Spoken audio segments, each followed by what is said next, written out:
projeto Mãos Cantam é um grupo de pessoas surdas que se juntaram para fazer música. Este projeto nasceu na Universidade Católica, um dos principais parceiros do projeto. Eles eram alunos do curso de Língua Gestual, de formação de Língua Gestual, e pensou-se integrá-los melhor, de alguma forma, na universidade. E por que não através da arte? E por que não através da música também?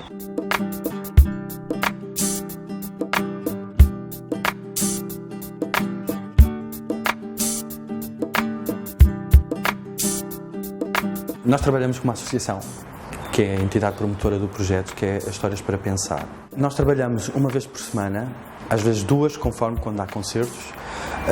Trabalhamos com músicos, sempre sobre o texto da música. Neste momento estamos a preparar repertório e estamos a preparar também o e-book, ou seja, um livro com signos gestuais que será apresentado às escolas para o ensino da música, para iniciar o ensino da música a alunos surdos. Bom, este projeto e, na minha opinião, principalmente o objetivo é sensibilizar as pessoas em geral, desde as crianças aos jovens, aos adultos, que a música é passível de ser utilizada por nós, tal como é com os ouvintes. Nós conseguimos exprimi-la e estar em igualdade nesse aspecto, não é? Que os surdos são iguais e que têm sentimento e que o passam através da música e que podemos mostrar às crianças, aos jovens e às pessoas ouvintes e podem ter outra perspectiva nossa do que é os surdos e que não estamos em desvantagem, que estamos em igualdade, que sentimos da mesma forma que os ouvintes sentem.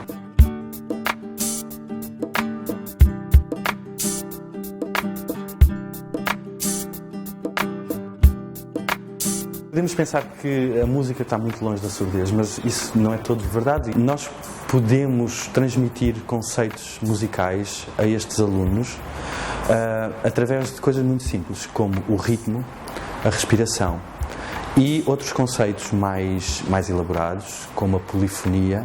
Eles trabalham sobre o texto, não de uma forma literal, mas sempre na procura estética do gesto e depois aliamos isso à música. A música é possível de ser para todos, portanto, todo o mundo. E não percebo aquilo que está a ser cantado, não é? Cantado em termos vocais, mas percebo o som sim. E, portanto, sei que está uma voz a cantar, não é? Mas o que está a cantar não consigo entender, portanto. Mas sinto que se é uma voz calma, se me transmite paz, me transmite um acalmar.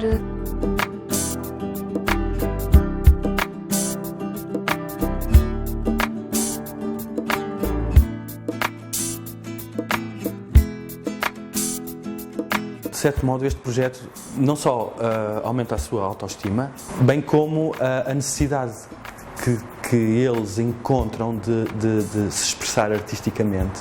E isso eles, se calhar, não conseguiriam fazer noutro sítio ou com esta especificidade, não é, da música. Bom, o público, em geral, fica sempre muito emocionado, sim. E, normalmente, após a atuação, o público fica muito emocionado, choram e no final aplaudem, vêm ter connosco, fazem muitas perguntas, vêm-nos abraçar, portanto interagem muito connosco e o que nos dizem é que nunca imaginaram que seria possível os surdos estarem na música e portanto deu-nos muito interesse também para continuarmos a chamar mais pessoas e para nos mostrarmos, portanto isso é muito importante.